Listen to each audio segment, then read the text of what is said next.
Hello everyone, welcome back to the channel. If you don't know who I am, my name is Sebastian and I live in this 1985 Volkswagen Vanagon.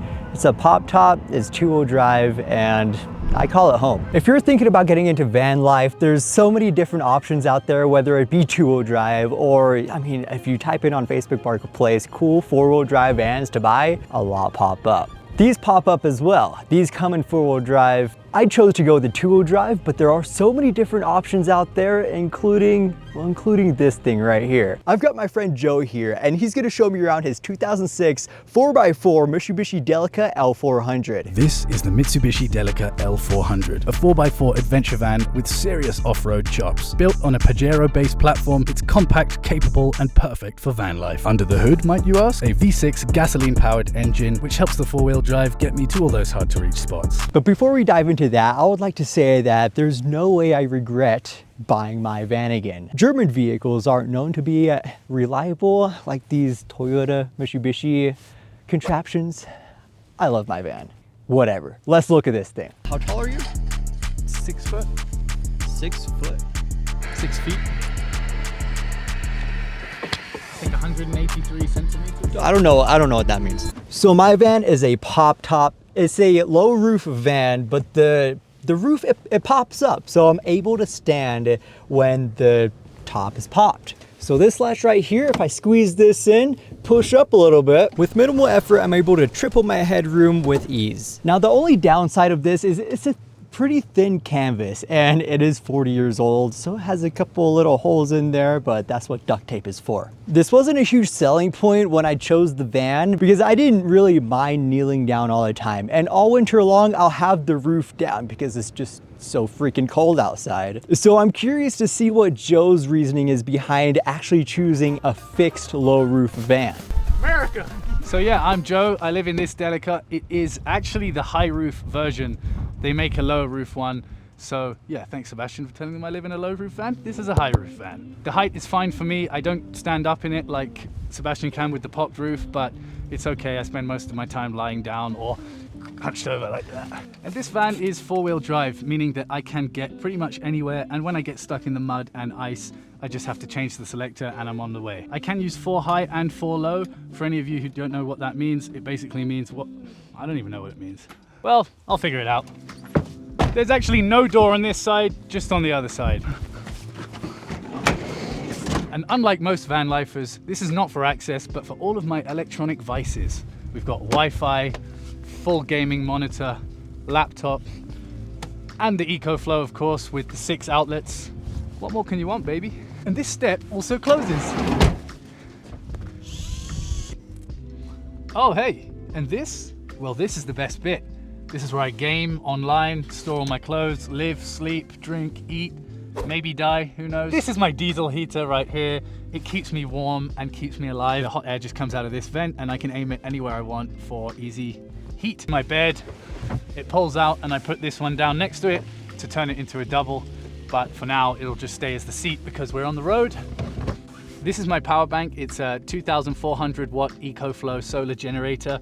I have it hooked up with an alternator charger to my engine, so it charges as I drive, but it is very power hungry, so I can't have my headlights on at the same time. So this is where I keep my food. I've got these little elastic things to keep them in there, and this, well, this is how I keep safe. America ain't the UK, there's more threats going on around here. All my clothes are kept in these boxes, from trousers to socks to jackets, and this is the solar panel for the solar generator. I have never used it, but maybe one day I'll need to, who knows. This is a custom cutting board made by a friend of mine, Brian, from Vancouver Island. It's meant to look like an illusion. There are probably a fair few things in here that, if I was to crash, could be like a dangerous projectile. And this is sweet Lilena. She came from Hawaii, she's now in Wyoming. This is a huge toolbox with everything I built the van with. I've got jigsaw, impact drill. When I crossed the border with my big toolbox, he did ask me if I was going for a job interview, but as you can see, definitely not. And this is a window cover. It helps keep the heat in during the winter and also helps with insulation during the summer. I don't have electric windows or roll down windows. I've got clip windows. This is how I get into the front seat.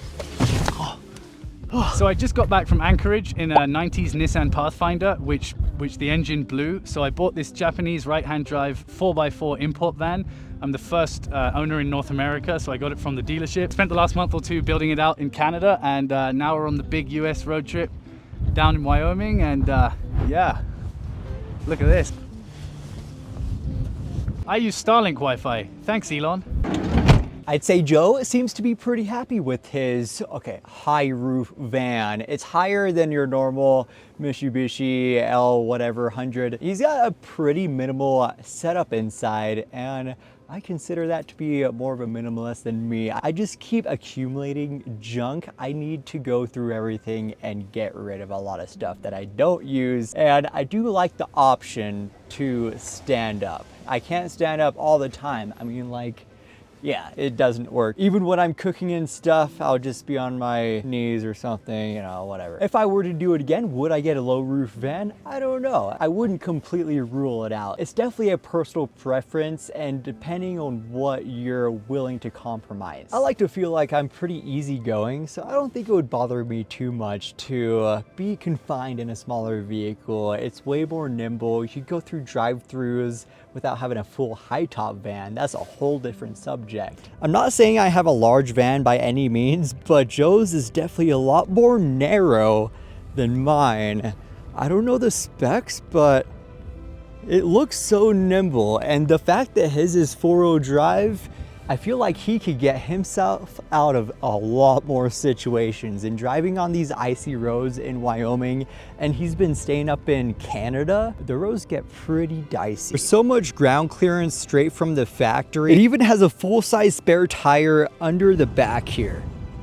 And the locking differentials in this thing is something I'm a little bit jealous about. One day we'll get there. We'll get this van to be 4-wheel drive with lockers and all the bits and bobs. With a short wheelbase, high clearance, and optional lift kits, the L400 handles off-road like a beast.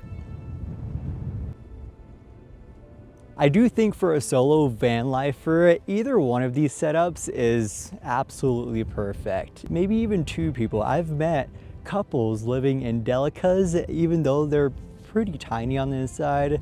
They've been completely comfortable. Maybe they want to rip each other's head off every now and then, but hey, it makes the relationship a little bit stronger. Let me know down in the comment section what you prefer. A smaller, more minimalistic setup like Joe's, or a little bit more room. It's not a lot more room, just a little bit. But I do have the 2-burner stove and the sink and plenty of cabinets in this thing. Let me know what you prefer down in the comment section. Genuinely curious to see what you guys think. But thank you, Joe, for letting us take a tour of your van, and I will see you guys next time. Under the willow tree, the last weekend of summer.